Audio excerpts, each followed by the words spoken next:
यहाँ पर एक सवाल है अपने पास अंबर एंटरप्राइजेज के बारे में। अभय कुमार त्रिपाठी पूछ रहे हैं बेंगलुरु से कि ये शेयर आपको कैसा लगता है लंबी अवधि के लिए? क्या यह कहीं बॉटम आउट होता हुआ दिख रहा है? क्या यह तलहटी के पास में है? हाँ, करेक्ट। तो अंबर AMBER, जहाँ तक मुझे याद है इसका स्पेलिंग, यस, अंबर एंटरप्राइजेस। अच्छा, आपने यहाँ पे लॉन्ग टाइम के लिए, ओके, ठीक है। देखिए, अभी ये सब कंपनी में ना आपको बिजनेस कंसर्न कभी नहीं रहेगा मोस्टली।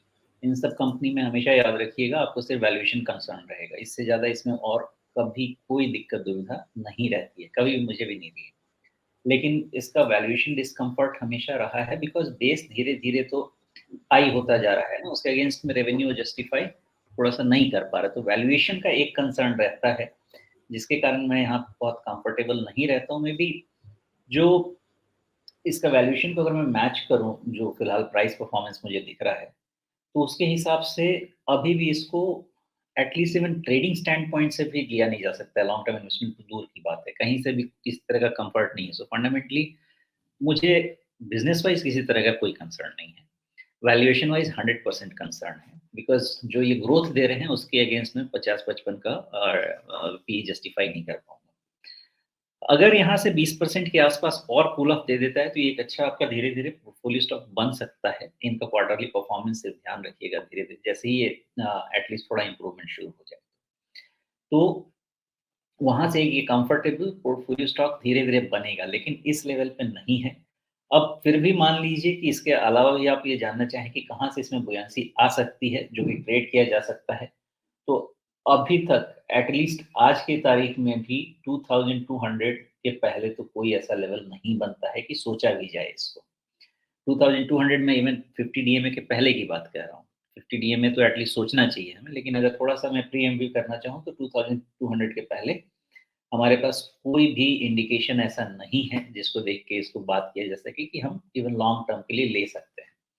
प्लस इसका जिस तरह का फॉल है ना, जो करेक्शन इसका शुरू हुआ 30,800 के आसपास से, वो अभी मुझे ऐसा लगता है कि इसके सारे लेग्स शायद कंप्लीट नहीं हुए हैं। सारे लेग्स कंप्लीट होने के लिए या तो ये जो कंसोलिडेशन चल रहा है अपना ऑलमोस्ट जून से, ये थोड़ा 1 क्वार्टर और एक्सटेंड हो कंसोलिडेशन का। तो 3 क्वार्टर, अगर 3 से 4 क्वार्टर अगर एक्सटेंड होता है, तो आप ये समझिए कि 1 ईयर का जो रिटर्न है, उससे हमारा अर्निंग्स स्ट्रॉन्ग हो जाता है। मतलब 1 साल के हमारे अर्निंग्स इसमें एक्रू हो जाएँगे। तो रफली अगर मान लें कि हम 15% का अगर रिटर्न उम्मीद कर रहे थे, तो स्टॉक अपने आप 15% सस्ता हो जाएगा। तो 10-15% जो हम गिरने की बात करते हैं, वो वहाँ पे कवर हो जाएगा। तो इस कॉन्सेप्ट को ध्यान रखिएगा। या तो ये 2-3 महीने और कंसोलिडेट कर ले यहाँ पे, या यहाँ से ये फिर थोड़ा और गिरे। तो गिरेगा तो कहाँ तक जा सकता है?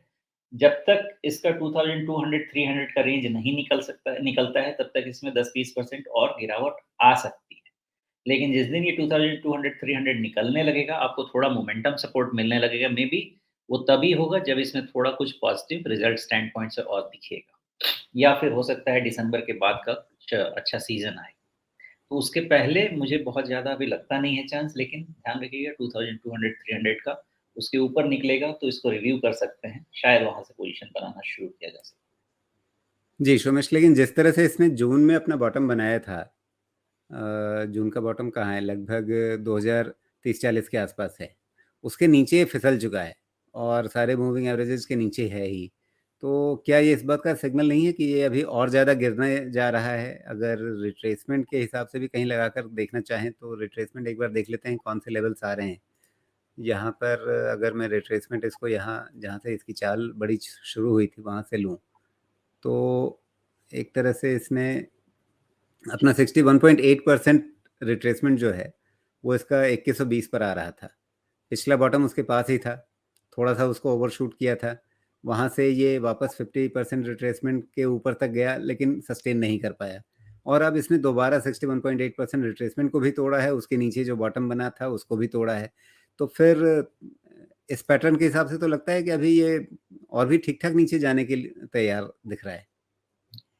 आपका समझना बिल्कुल सही है, लेकिन इसको जैसे मैं समझना चाह रहा हूँ, मैं इसको एक्सप्लेन करता हूँ। इनका जो बिज़नेस है ना, इनके लिए दिसंबर के बाद सीज़न आएगा, जहाँ पे सेल्स पुश आएगा। मतलब जो इन्वेंटरी है, वो डिमांड में आ जाएगा।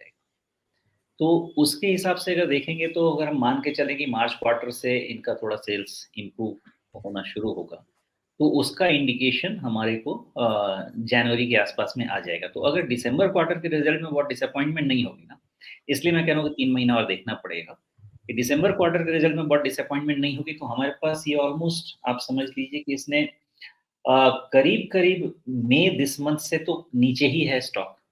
तो हमारे पास मई टू दिसंबर का कंप्लीटली कूल ऑफ पीरियड है, जिसमें कोई रिटर्न जनरेट नहीं किया स्टॉक ने। इनफैक्ट थोड़ा पीछे जाके और देखेंगे, तो एक तरह से इस स्टॉक ने रफली अक्टूबर लास्ट ईयर से कुछ रिटर्न इन्वेस्टर के लिए जनरेट किया नहीं है, तो इन टर्म्स ऑफ वो करेक्ट ही हुआ है। तो वहाँ से वैल्यूएशंस बेटर हुए हैं, तो टुवर्ड्स दिसंबर, जनवरी जैसे ये जाएगा, इसको थोड़ा वैल्यूएशन कम्फर्ट मिलेगा, एक ईपीएस के टर्म में। दूसरा, फिर जो Q4 का जो इनका सीज़न होता है मोस्टली, उसका इनको सेंटिमेंटल बूस्ट मिलेगा, इसलिए इस चीज़ को ध्यान रखना है। अदरवाइज़ स्ट्रक्चर वाइज़ इसमें कोई स्ट्रेंथ नहीं है, 100% कोई स्ट्रेंथ नहीं है। लेकिन इसके बिज़नेस के फ़ेजेज़ को भी समझना एक बार होगा, उसके हिसाब से एक्ट करना